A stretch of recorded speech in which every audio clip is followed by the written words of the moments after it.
வணக்கம். இன்று 2016 ஆண்டு பிப்ரவரி மாதம் 4ஆம் தேதி வியாழக்கிழமை.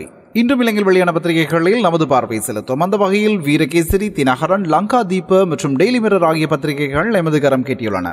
இன்று இலங்கையின் 68வது சுதந்திர தினம் கொண்டாடப்படுகிறது. அது தொடர்பான செய்திகளே இன்றைய அனைத்து பத்திரிகைகளிலும் பிரதான இடத்தை பிடித்திருக்கின்றது. அந்த வகையில் இந்திய வீரகேசரி பத்திரிகை எடுத்துக்கொண்டால், புலிகளின் கொடியையா பறக்கவிட கோருகிறீர்கள், சுதந்திர தினத்தை பகிஷ்கரிப்போரிடம் பிரதமர் கேள்வி என்பதுதான் இந்திய வீரகேசரி பத்திரிகையின் பிரதான தலைப்புச் செய்தியாக வெளியாகியுள்ளது.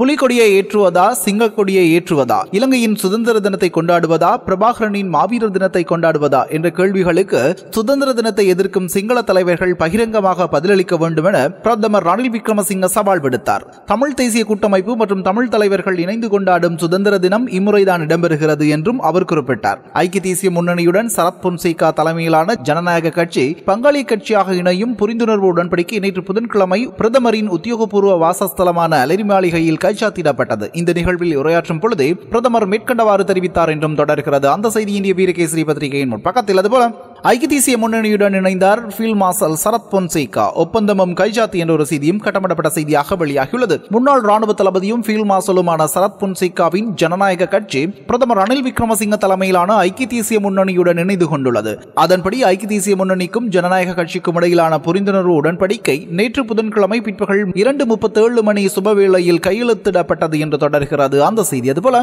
பசிலிடம் 6 மணி நேரம் விசாரணை என்ற ஒரு செய்தியும் வெளியாகியுள்ளது. முன்னாள் பொருளாதார அபிவிருத்தி அமைச்சர் பசில் ராஜபக்சவிடம் நிதி குற்ற புலனாய்வு பிரிவு நேற்று விசேட விசாரணைகளை நடத்தியது. சொத்து குவிப்பு உள்ளிட்ட 3 விடயங்கள் குறித்து பொருளாதார அபிவிருத்தி அமைச்சின் நிதியூடாக கடந்த ஜனாதிபதி தேர்தலின் போது உள்ளூராட்சி மன்றங்களுக்கு குழாய்கள் பகிர்ந்தளிக்கப்பட்டமை தொடர்பில் இதன் போது விசாரணை செய்யப்பட்டு விசேட வாக்குமூலம் பெறப்பட்டதாக போலீஸ் தலைமையகத்தின் உயர் அதிகாரி ஒருவர் தெரிவித்தார் என்று தொடர்கிறது அந்த செய்தி. அதுபோல நல்லிணக்கத்தை பாதுகாப்போம் என்ற ஒரு செய்தியும் வெளியாகியுள்ளது.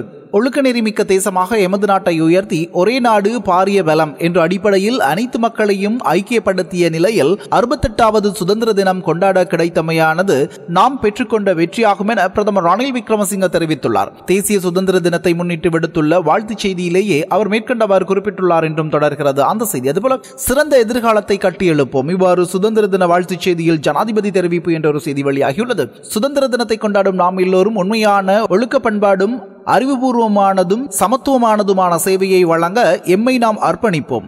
நாம் பெற்றுக்கொண்டுள்ள சமாதானத்தையும் சுதந்திரத்தையும் பேணி பாதுகாத்து நாட்டிற்கும் மக்களுக்கும் சிறந்ததோர் எதிர்காலத்தை கட்டியெழுப்ப உறுதி கொள்வோம் என ஜனாதிபதி மைத்ரிபால சிறிசேன தெரிவித்துள்ளார் என்று தொடர்கிறது அந்த செய்தி இந்திய வீரகேசரி பத்திரிகையின் முற்பக்கத்தில். அதுபோல தேசிய கீதம் தமிழில் என்ற ஒரு செய்தியும் இந்திய வீரகேசரியின் முற்பக்கத்தில் கட்டப்படப்பட்ட செய்தியாக இடம் பிடித்துள்ளது. கொழும்பு காலிமுருக திடலில் இன்று காலை நடைபெறும் 68வது சுதந்திர தின நிகழ்வில் தமிழில் தேசிய கீதம் பாடப்பட உள்ளது. கொழும்பு ராமநாதன் இந்து மகளிர் கல்லூரியின் மாணவிகள் தமிழில் தேசிய கீதத்தை பாடுவதற்கு ஏற்பாடு செய்யப்பட்டுள்ளது.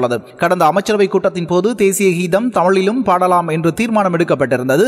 இந்த தீர்மானத்திற்கு எதிராக முன்னாள் ஜனாதிபதி மஹிந்த ராஜபக்ச, தூய்மையான எல உரிமைய கட்சியின் தலைவரும் எம்பியுமான உதய கம்மன்பில் ஆகியோர் கடும் எதிர்ப்பை வெளியிட்டிருந்தார்கள் என்பது குறிப்பிடத்தக்கது என்றும் தொடர்கிறது அந்த செய்தி இந்திய வீரகேசரி பத்திரிகையின் பக்கத்தில். அதுபோல இந்திய தினகரன் பத்திரிகை எடுத்துக்கொண்டால் 68வது சுதந்திர தினம் காலிமுகத்திடலில் கோலாகலம், முப்படை போலீஸ் அணிவகுப்பு, கலாசார விழா என்பதுதான் இந்திய தினகரன் பத்திரிகையின் பிரதான தலைப்புச் செய்தியாக வெளியாகியுள்ளது. அதுபோல தென்மாகாண முதல்வருக்கு பிடியாணை என்ற ஒரு செய்தியும் வெளியாகியுள்ளது.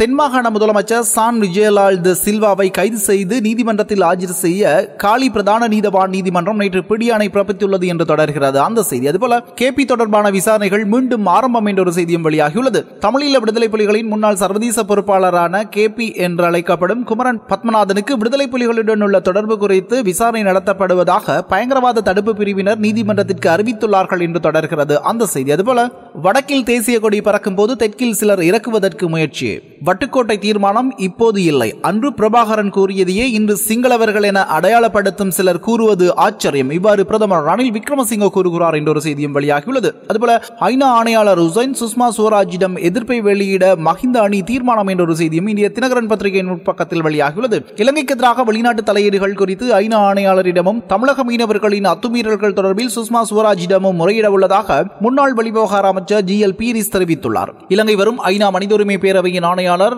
அல் உசைனை சந்தித்து எமது உள்நாட்டு விவகாரத்தில் தலையீடு செய்வது குறித்து தங்களது எதிர்ப்பை வெளியிட உள்ளோம். அதேவேளை இந்திய வெளியுறவுத்துறை அமைச்சர் சுஷ்மா சுவராஜிடம் இந்திய மீனவர்களின் அத்துமீறல் தொடர்பில் முறையிட உள்ளோம் என GL பீரிஸ் குறிப்பிட்டுள்ளார் என்றும் தொடர்கிறது அந்த செய்தி. அதுபோல மோடியின் பாதுகாப்பு வாகனம் மீது பூத்தொட்டி வீச்சு என்ற ஒரு செய்தியும் கட்டப்படப்பட்ட செய்தியாக வெளியாகியுள்ளது. இந்திய தினகரன் பத்திரிகையின் முற்பக்கத்தில் பிரதமர் நரேந்திர மோடியின் பாதுகாப்பு வாகனம் மீது தாக்குதல் நடத்துவதற்காக பூந்தொட்டியை வீசிய பெண் கைது செய்யப்பட்டுள்ளார். டெல்லியில் பிரதமர் மோடி தனது அலுவலகம் அருகே விஜய் சவுக் பகுதியில் காரில் சென்று கொண்டிருந்தார். அப்போது சாலையில் நடந்து சென்ற பெண் ஒருவரை ஒதுங்கி செல்லுமாறு பாதுகாப்பு பிரிவினர் கூறிய போது அவர் இவ்வாறு பூத்தொட்டியால் தாக்குதல் நடத்தினார் என்றும் தெரிவிக்கப்படுகிறது என்று தொடர்கிறது அந்த செய்தி இந்திய தினகரன் பத்திரிகையின் முற்பக்கத்தில். அதுபோல இந்திய லங்காதீப பத்திரிகை எடுத்துக்கொண்டால் LPDA முன்னாள் ASPக்கு விளக்கமறியல் என்பதுதான் இந்திய லங்காதீப பத்திரிகையின் பிரதான தலைப்புச் செய்தியாக வெளியாகியுள்ளது. அதுபோல சிறை கைதிகள் 500 பேருக்கு இன்று விடுதலை என்ற ஒரு செய்தியும் இந்திய லங்காதீப பத்திரிகையின் முற்பக்கத்தில் வெளியாகியுள்ளது. அதுபோல ஐக்கிய தேசிய முன்னணிக்கும் பொன்சேகாவின் கட்சிக்கும் இடையில் புரிந்துணர்வு ஒப்பந்தம் கைச்சாத்து என்ற செய்தி புகைப்படத்துடன் வெளியாகியுள்ளது. அதுபோல பசேலிடம் 6 மணி நேரம் விசாரணை என்ற ஒரு செய்தியும்